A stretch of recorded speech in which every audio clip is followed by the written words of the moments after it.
Welcome friends. রাজ্য সরকারি কর্মীদের জন্য সুখবর। আন্দামান ভ্রমণে এবার বিমানে যাওয়ার পুরো খরচ দেবে সরকার।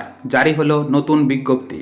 পশ্চিমবঙ্গ রাজ্য সরকারি কর্মচারীদের জন্য বছর শেষের এক দুর্দান্ত সুখবর নিয়ে এলো অর্থ দপ্তর। দীর্ঘদিন ধরে আন্দামান নিকোবর দ্বীপপুঞ্জে ভ্রমণের ক্ষেত্রে লিভ ট্রাভেল কনসেশন অর্থাৎ এলটিসি সংক্রান্ত যে জটিলতা ছিল তা এবার দূর করা হলো। রাজ্য সরকারের অর্থ দপ্তরের পক্ষ থেকে প্রকাশিত এক নতুন বিজ্ঞপ্তিতে জানানো হয়েছে যে এখন থেকে সরকারি কর্মচারীরা আন্দামান ভ্রমণে যাতায়াত করলে তার পুরো ভাড়াই সরকারের কাছ থেকে ফেরত পাবেন। 30 ডিসেম্বর 2025 তারিখে প্রকাশিত মেমো নম্বর 4670-F-P2 এর মাধ্যমে এই নতুন নির্দেশিকা জারি করা হয়েছে। এতদিন পর্যন্ত 2005 সালের নিয়ম অনুযায়ী রাজ্য সরকারি কর্মচারীরা প্রতি 10 বছরের ব্লকে একবার শিপিং কর্পোরেশন অফ ইন্ডিয়া পরিচালিত জাহাজে করে আন্দামান যাওয়ার জন্য এলটিসি সুবিধা পেতেন। কিন্তু বর্তমান পরিস্থিতিতে জাহাজে যাতায়াত সময়সাপেক্ষ এবং অনিয়মিত হওয়ার কারণে তা অনেকের কাছেই অসুবিধাজনক হয়ে দাঁড়িয়েছিল। ফলে বাধ্য হয়ে অনেকেই বিমানে যাতায়াত করছিলেন, কিন্তু সমস্যা ছিল ভাড়ার বিলে।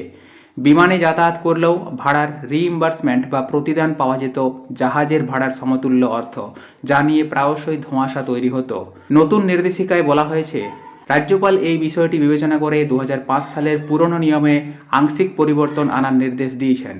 নতুন নিয়ম অনুযায়ী যে সমস্ত রাজ্য সরকারি কর্মচারী আন্দামান ও নিকোবর দ্বীপপুঞ্জে এলটিসির সুবিধা নিয়ে ভ্রমণ করতে ইচ্ছুক তারা এখন থেকে ইকোনমি ক্লাসে বিমানে যাতায়াত করতে পারবেন এবং টিকিটের প্রকৃত মূল্যই দাবি করতে পারবেন।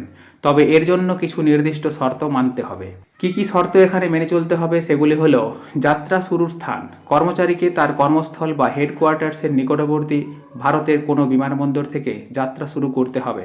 এয়ারলাইন্স নির্বাচন। যাত্রাটি অবশ্যই কোনো ন্যাশনাল ক্যারিয়ার অথবা ভারতীয় বেসরকারি এয়ারলাইন্সের মাধ্যমে করতে হবে যাদের শ্রীবিজয়পুরম পূর্বতন পোর্ট ব্লেয়ার এ সরাসরি ফ্লাইট রয়েছে। Ticket booking. বিমানের টিকিট সরাসরি সংশ্লিষ্ট এয়ারলাইন্সের বুকিং কাউন্টার অথবা তাদের অফিসিয়াল ওয়েবসাইট থেকে বুক করতে হবে। কোনো থার্ড পার্টি অ্যাপ বা এজেন্টের মাধ্যমে বুকিং গ্রহণযোগ্য নাও হতে পারে। ভাড়ার সীমা। রিইম্বার্সমেন্ট বা প্রতিদান হিসাবে যে অর্থ পাওয়া যাবে তা টিকিটের উল্লিখিত প্রকৃত বিমান ভাড়ার মধ্যেই সীমাবদ্ধ থাকবে। জাহাজে যাওয়ার বিকল্প কি তাহলে এবার বন্ধ হলো? না, জাহাজে যাওয়ার বিকল্পটিও পুরোপুরি বন্ধ হয়নি।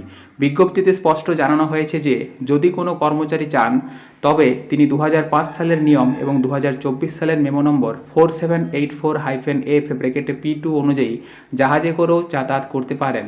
অর্থাৎ জাহাজ বা বিমান কর্মচারীরা নিজেদের সুবিধা অনুযায়ী যে কোনো একটির মাধ্যম বেছে নিতে পারেন। এই নতুন নির্দেশিকা জারির তারিখ অর্থাৎ 30 ডিসেম্বর 2025 থেকেই কার্যকর বলে গণ্য হবে।